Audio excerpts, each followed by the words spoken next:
Yeah, plenty of information still coming in, and as you can see behind me, those search and rescue operations are still ongoing. This is a live shot picture of exactly what is happening at Ronald Reagan Airport. But those rescuers working in incredibly difficult conditions. It's now 12:30, the middle of the night here in Washington, D.C. It's pitch black.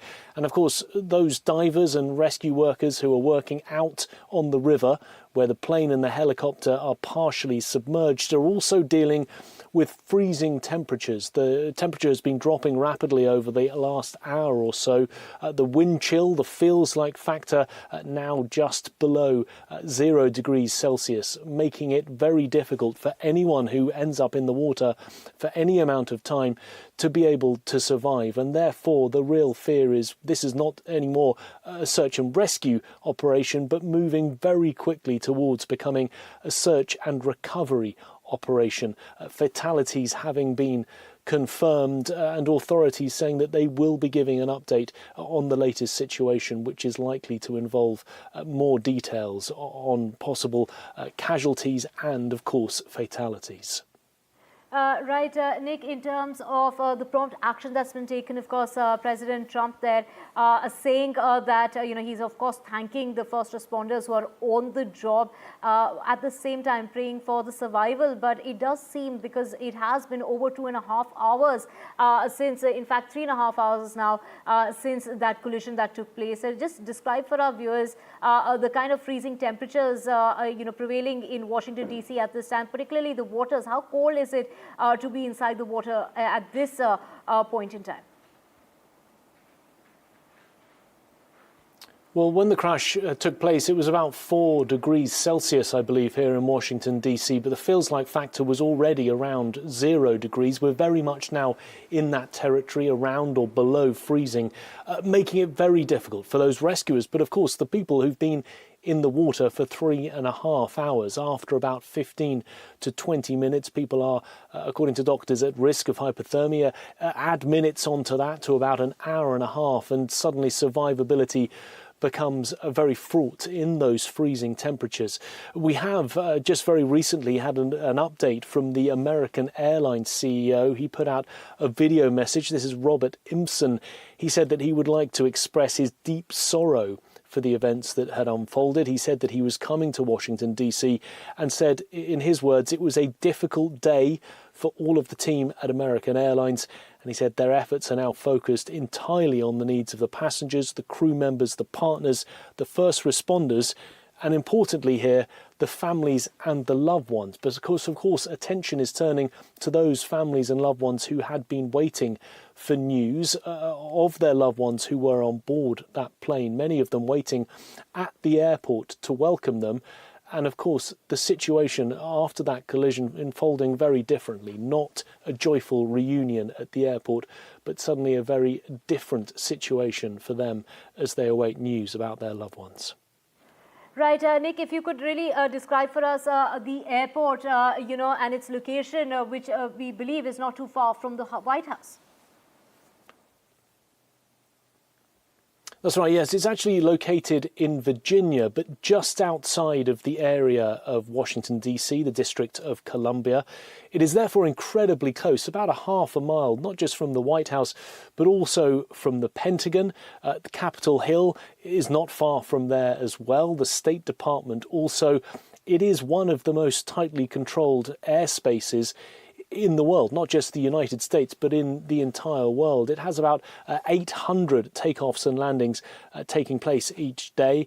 And many pilots reportedly say that this is one of the most challenging landings to make, because not only is this a tightly controlled airspace near to those important buildings and VIPs, they have to navigate a narrow corridor as they bank around buildings that are very close to the Pentagon, taking a hard right as they come into land and try and square off their approach with buildings, populations on the right-hand side, and the river, the Potomac River, on the left-hand side. A difficult banking maneuver, and hearing from aviation experts over the last couple of hours, they say that makes it very, very challenging. And because they are making that right turn as they come into land, their focus is solely on the instruments in front of them, the information that they're getting from the ground crew, the control tower, and often, therefore, it's not a case that they're looking out of the window at what might be taking place around them. And I think, obviously, it'll have to be a case of finding out in this investigation how this accident unfolded. But the fact that there was this military helicopter in the air at the time was not something that the pilots were expecting, and probably not something that they actually saw as they were making that difficult approach, navigating that canyon around the buildings and coming into land as they tried to at Ronald Reagan Airport. Right, Nick, when we talk about, if you could really get us a sense of how dense is the airspace when we're talking about this particular area that's been involved in this mid-air collision. Was this chopper flying blind? And basically that really means is that the chopper was perhaps not transmitting its location data. Well, that much is not clear at this stage. What we do know is that it was on a training flight. Training flights often take place in the evening hours, late at night, something that apparently it's easier to schedule at that time of day because air traffic is often reduced compared to the busy daylight hours. So it's not unusual that they were taking that flight. But what will certainly be looked into, the fact that this was a training flight and therefore was there user error on the part of the pilots who perhaps were still being trained, still getting up to speed with the controls, still getting used to controlling that Black Hawk helicopter. That is something that they will need to look into. But on any given day, the airport is trying to deal with about 800 landings and takeoffs. It's a very tightly controlled airspace, but also a very busy airspace. Our offices are very close to the airport. We see planes coming into land and taking off. Often during the day, it's every 90 seconds to every 2 minutes. And therefore, that shows that this busy area of the United States, an incredibly busy area when it comes to air travel, was at this time of night perhaps slightly lighter than daylight hours, but still creating a very difficult and challenging situation for the pilots, both of the plane and of the helicopter. Right, Nick, in terms of the American Airlines, have they really said anything as to what really went down? Any official word from the airlines?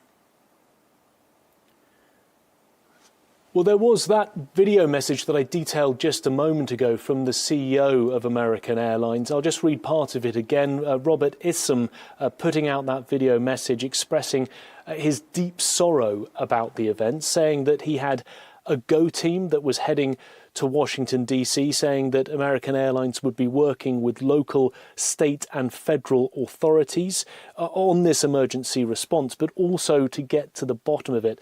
American Airlines also putting out a toll-free number for people to call to try and find out more information in case their loved ones were on board. Also, in this statement, the American Airlines CEO saying that the airline's cooperation is now without pause and they want to learn everything they can about today's events, but he does warn that that will take time. We know that the National Transportation Safety Board, the NTSB, they've already got an investigation underway. The FAA, the Federal Aviation Administration, is also working on this, as well as numerous agencies all looking into what took place, what unfolded, and how this accident could have come to pass. Right. From what we're hearing is officials are preparing for this to be one of the deadliest disasters to take place in Washington, something that we've seen, haven't really seen for years as far as Washington, D.C. is concerned. But bringing to mind that collision that took place, a crash that took place back in 1982.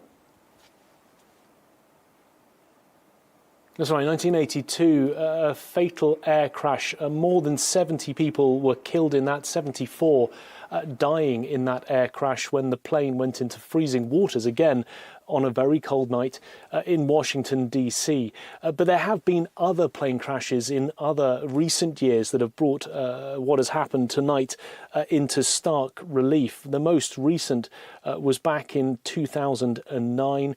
So about 16 years ago, a crash in Buffalo, New York. 50 people died in that crash. Another one more recently in San Francisco in 2013, where 3 people died. off the back of those, there were investigations, there were recommendations, and there were changes as a result of what unfolded, the fact that there were fatalities. We are likely to see coming out of whatever investigations now take place over the coming hours, days, weeks, recommendations, suggestions as they try to get to the bottom of what happened, but as they also try and make sure that this type of incident simply doesn't happen again, not just at Ronald Reagan Airport, but other airports across the country. Right. Thank you so much, Nick Harper.